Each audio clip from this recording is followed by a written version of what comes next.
on. There we go. Good afternoon, everyone. Thank you for being here at this time to review the requirements of the annual report for the Small Business Environmental Assistance Program National Survey. And my name is Jennifer Collins. I work in the state of Indiana at the Compliance and Technical Assistance Program here. And I am a part of the annual report subcommittee. And I have the pleasure of hosting this today with you. So please feel free to ask any questions during this webinar. I will be covering the survey I'm actually using the PDF version of the survey. We did notice that there's one question missing from this that is on the SurveyMonkey currently and will not be on this PDF version. So we'll make note of that as we come to that portion later in the webinar. So the PDF actually has been provided for you to gather the data necessary to enter into the SurveyMonkey. The SurveyMonkey link was sent out to SBEAP Maine about 2 weeks ago, I think. And so you should have received the link to enter your data into the SurveyMonkey, but we also wanted to provide this form for you to be able to fill it out, and then you'll have to enter your data in one single session on the SurveyMonkey. It doesn't allow you to go in and out of the survey and record your data. We are hoping to receive all information by March 1st, 2019. So if you could get your information in by that date, that would be greatly appreciated. So the first thing that we're asking for is the data you're sharing based on a calendar year or a fiscal year. It doesn't matter to us which one you are submitting as long as it represents one full year. And note that this is for the 2018 data.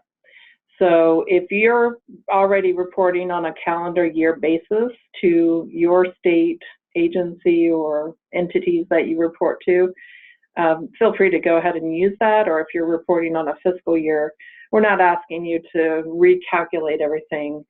We want to make this as simple as possible for you. So go ahead and report it. Just indicate which one you are using, if it's a calendar year versus fiscal year.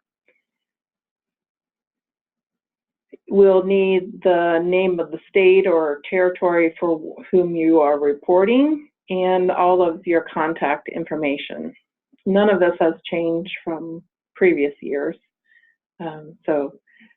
We just want to make sure we have who gave us the information.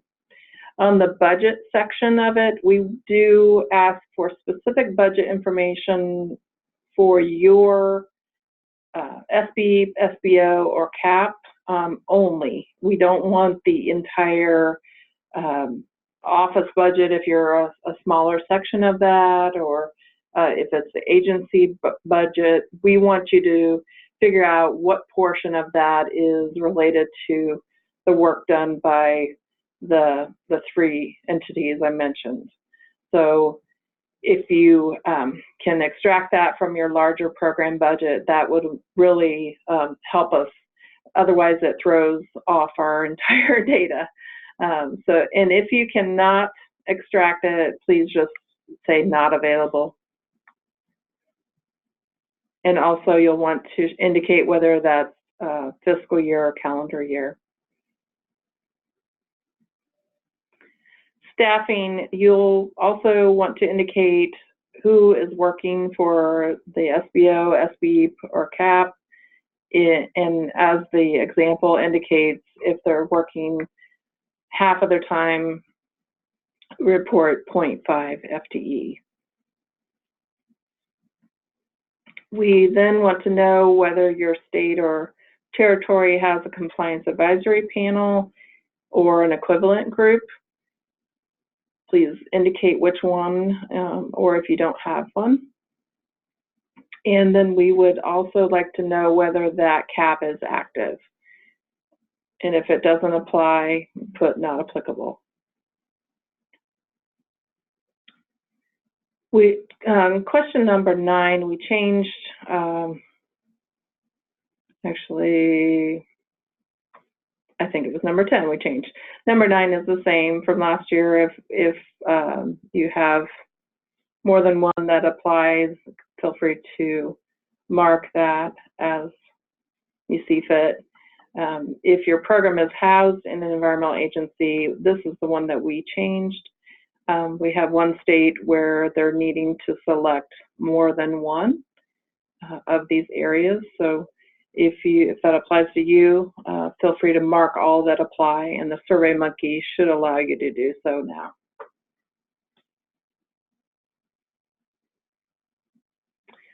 So under the Outreach and Technical Assistance section, we would like to know whether you're only offering air or multimedia assistance, and check all that apply to your group. Obviously, we've allowed for some free comments here if you have something other than what we've provided. On question 12, we are looking for your best estimate and count for each of these types of assistance. And these may seem, or this might seem duplicative, these next few questions, but they all are getting at various aspects of your work. So you'll want to report how many site visits, how many permit assistance calls or visits you've made, other assistance requests, such as phone calls, emails, from businesses, organizations, or other contacts, and then your total assistance that you've provided. On number 13, we're asking for the number of events and distributions. For example, 8 newsletters and 3 other mailings equals 11. So you would put that in your newsletter section here. So these are looking for, and this says calendar year. It's based on the year that you're reporting, so it could be the fiscal year or the calendar year. We want it to be consistent.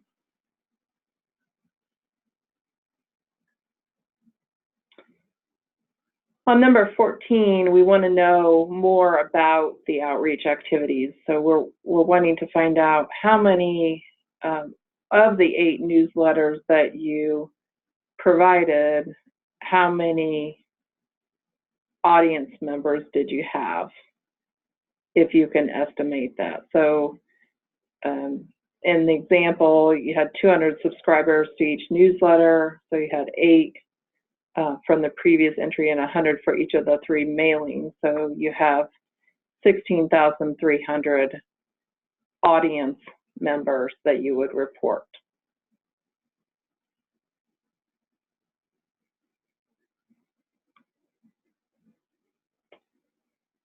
We're also looking for information on your access to your website, and so we need your website address, and then the total number of page views.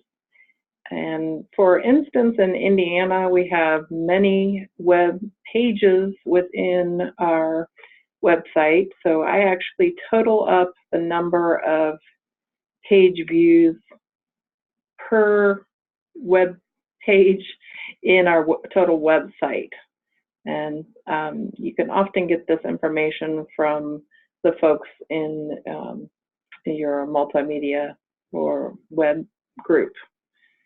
And sometimes it's not quite available if it's embedded in the overall agency, but we have seen where the state agencies can get more detailed information. So it may just take a couple requests to get this information if you're not in control of your own website.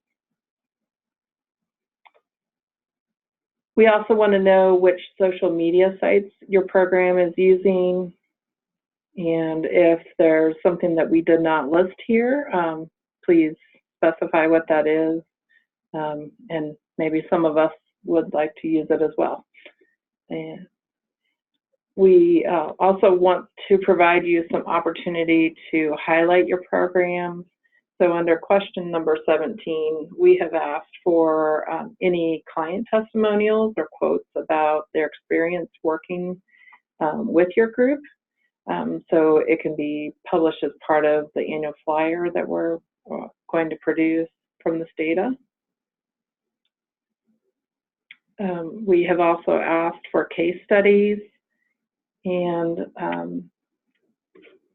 that is really helpful to share with the folks that we're sending out the flyer to.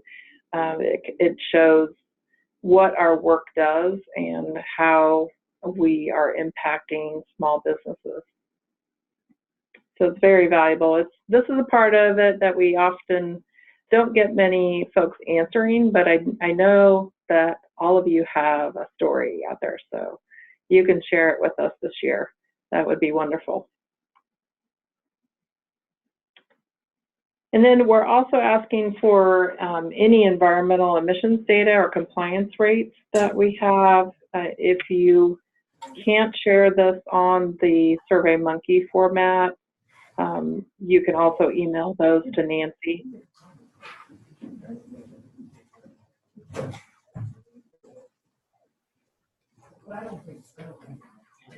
This is where we also have put in a question on the actual SurveyMonkey about whether you use evaluations in your work, or whether you're following up site visits or calls with some sort of survey, post-survey, and so we'd like to know that information as well, and you'll see that when you go into the SurveyMonkey. And then on question 20, we have given you one last opportunity to share any significant accomplishments, awards, any actions taken to move to multimedia, any changes to your budget.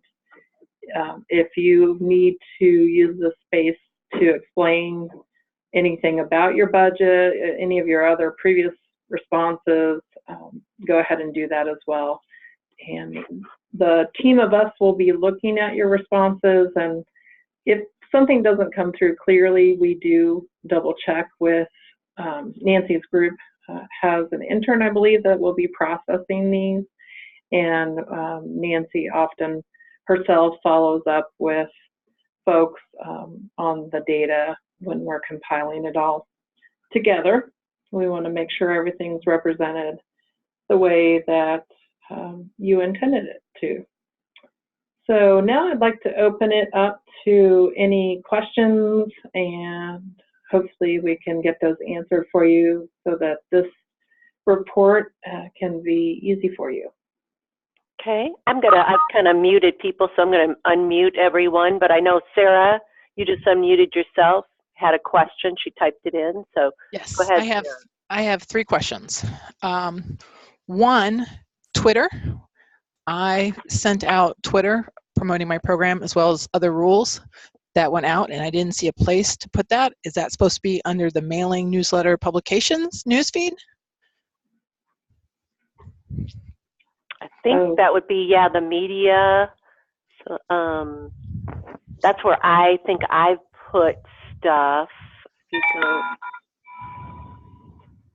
So if I did 26 tweets times the 6,000 followers, then I would multiply that, and that would be part of that number. Yes. Okay.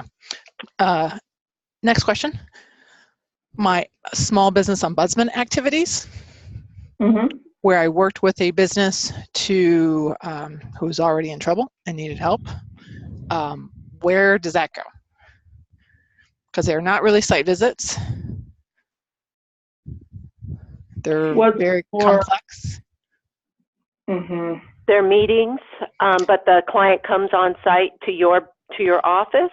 Sometimes it's just phone calls and emails, but it has more substance than just an easy call, because, we spend a lot of time with people just call us, we answer a question, we send them an email. Someone like a site visit is, you spend a lot of time on it, it's a lot more effort into it, versus when you're an SBO, it's a call, it's an email, it's a meeting, it's another meeting, it's talking with your commissioner, so it's a lot of more effort. So I just didn't feel the right place to put that. I think the best place for that would be under number 12, under other assistance requests. Okay. The third item down. I would also encourage you to go to the bottom and just provide a more narrative about that. Okay. Yep. And I'll just augment that by saying, I remember 10 years, probably more ago, when I was on the measurement committee, and we did define a site visit as being we go out on site or they come into our office for a meeting, and then in Kansas, sometimes people are really far away, and it makes more sense to do a virtual meeting. And so all of those kinds of things can be counted as a site visit. We usually count our virtual meetings as other assistance, but if they come into our office with all their SDSs and need help inputting, for permit assistance, then we count that as a site visit. And I think that's how nationally the guidance was going. Okay, that's helpful. All right, and then my last question was, I noticed under 13 and 14, it's the same question, state and federal rules commented on, so I'm not sure what's the difference on those.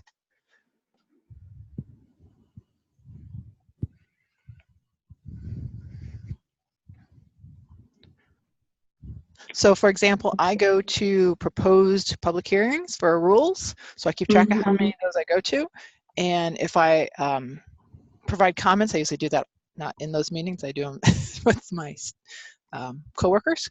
So it's not really outreach, but it's something I do on their behalf. It's an activity, yeah. So I didn't know which one, right.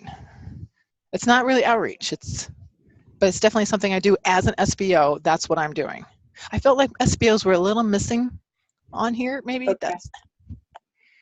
Okay. So I see that as more of the activity side under number 13. Okay.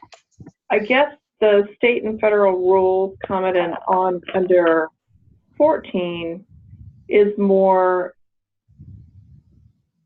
in my opinion, where if you were leading some sort of comment and you asked for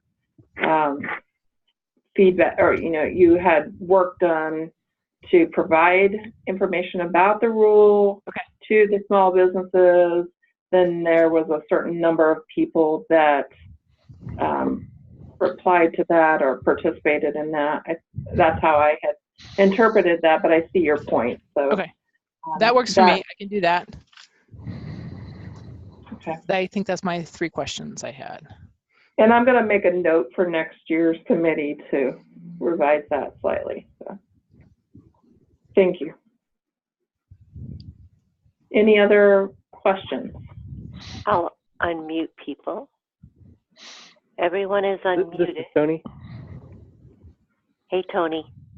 On the 13-14 thing, as I understood it, and I didn't quite get this from your answer, but 13 is where you indicate the number of times you did it. Yeah. 14 is where you indicate the people that were affected by it. Impacted, yeah. Impacted, yeah. So that's why there's the exact duplication, right? So yeah. State and federal rules, I know one year I did some for NSC, so I think I did it twice. So I put 2 in the number for 13, and then underneath I estimated how many people it affected, like that were in those sectors or something like that. Does that sound right? Yes. That sounds good. And if you could go up to 12, I guess one question is, I seem to remember from the measurement committee that we used to have a data dictionary of sorts, and it's not listed here, although I think it's certainly helpful to define some of these terms. I thought that permit assistance was the kind of bigger, like I helped a company, so there's a tick with their permitting and compliance type stuff. And then if I did 5 phone calls, you know, I would put those phone calls down in the other, but I'd only have 1 tick in the permit assistance. Is that incorrect? I can speak to that a little bit, Jennifer. This is where, Tony, we simplified this form a couple years ago. Remember how we had the other form from EPA, and that was a decision because it was so, it was very confusing for programs how to fill that out. So it's my recollection that this was the area that we decided to simplify that. And just permits assist did you do? And then yes, like in our database system, which we mirrored after for this report, you know, I might have done 80 permit assists, but that could have involved, you know, 3 calls for each of those 80 people, or a site visit. So then you would capture it in the site visit, but you would also capture it in the calls. Seem right, Jennifer? Mm-hmm. Sorry. I believe that was what Tony had said. So that is. So you do a tick for a permit assistance because it was 1 business, and then you also keep track of all the phone calls, emails, and I do in person as a, you know, like a meeting or something as a equivalent to a phone call or email. So it's a tick, right? That is correct. Yes. That's what I heard Nancy say. Yes. And then there was that whole thing about extra emails, extra calls, because you may have 1 person you assist, right? But you may have had to make several other emails, and yeah. So, so that is all captured under here, depending on how you've set your system up, your database, or, you know, I'm not sure how you log everything, but. And as a follow-up to that, I think I remember that for emails, since they're a little different than a phone call where you're talking back and forth with each other, we said that when you send an email, that's an email, not every time you receive one. Is that correct? Correct. Yes. That's the way I recall it too, and that's what makes sense, right? Because if you count every email you get in, that doesn't make sense. That would be a big number. Effort. Yeah. It might be good to try to define a few terms. I agree. It would be good if we did that next year. We probably need to we're going to need a little bit more of a group to probably work on that if we decide that we want to do that. So we can make sure we're headed down the right track. Don't you think, Jennifer? I've got a note to follow up on that, yes.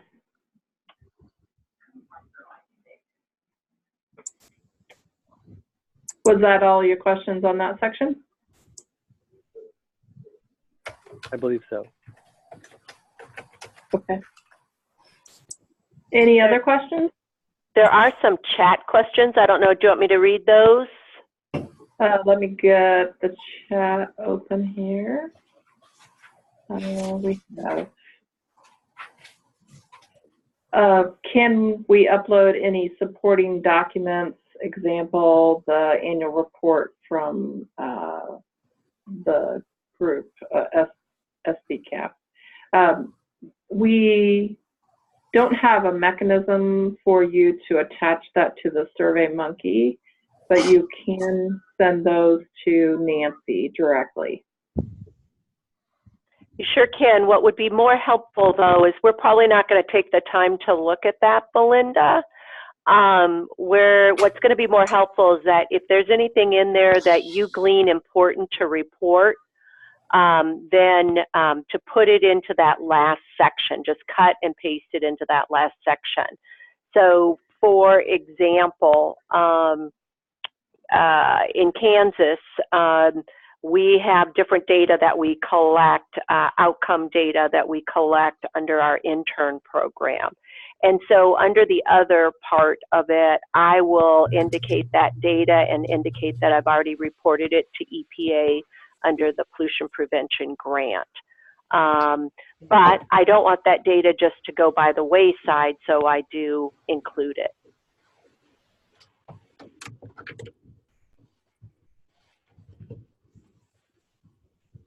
And then we have a question about, are we talking about strictly air permit assistance or other kinds of permit assistance, for example, stormwater assistance? And I actually report our group is multimedia as well, and we do report any kind of permit assistance. I don't know, Nancy, if we need that divided out. I don't think so, because just above it you ask about multimedia assistance, and so we do not. We're collecting all the data, and then we indicate how many programs are multimedia versus just air only. So yeah, I do the same as you, Jennifer. Yeah. But that multimedia assistance is for small businesses only, correct? Yes. Yes. In our program it is. Mm-hmm. Because we have, you know, a P2 group, and we have groups that do some assistance like permit coordinators and all that in my group, but they just do anybody in the state. So they're not part of the small business program, so I don't report on them. Correct. Unless you want to put something in that other section.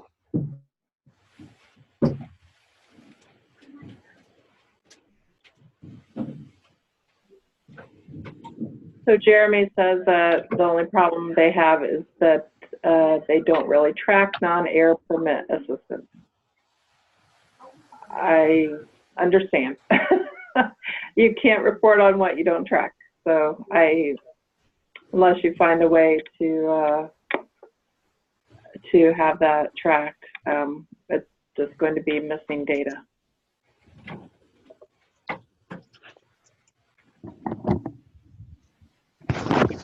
Are there any other questions? This is Mike. I have a question related to the budget in comparison to the numbers that we're presenting in the report itself. In the budget portion, you have that question of, is it calendar year or fiscal year?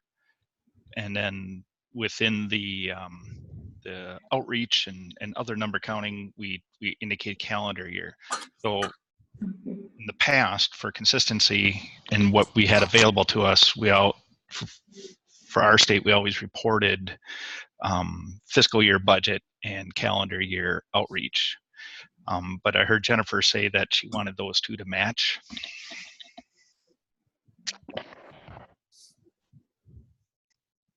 Yes, I did say that. I believe that's what we were hoping to have, consistency between the budget and the calendar year. I mean, budget and the outreach activities to coincide. Nancy, am I incorrect in that, or? No, you're correct. I guess I was thinking about that, just, you know, how would I deal with that myself? And I guess what you could do, you know, especially, you know, there in Minnesota, you've been doing the program for a long time. So we just hate for you to have like 1 year where the budget was maybe smaller and you're reporting those outreach numbers that are small, and then you're reporting the next year the budget was bigger and you're reporting the big budget that goes with the small numbers. So if there's a way of kind of reconciling that so it makes sense for the, as it relates to your outreach, I think that would that's our intent here. So hopefully we can make that work, Mike. Yeah, Yeah. Thanks.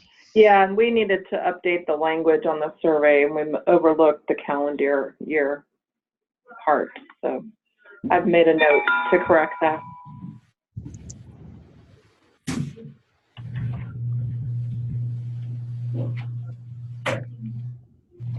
Anything else?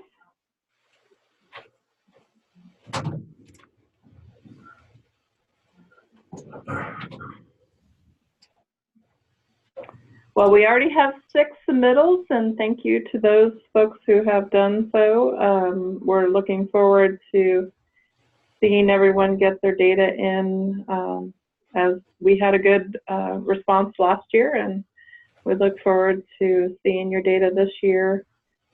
And we'll be using it for promotional activities as well as our annual summary. So if you have any further questions, all of our contact information was provided in the email that was sent out. Nancy, myself, Dan, and Belinda are all contacts, and please feel free to reach out to us if you have further questions.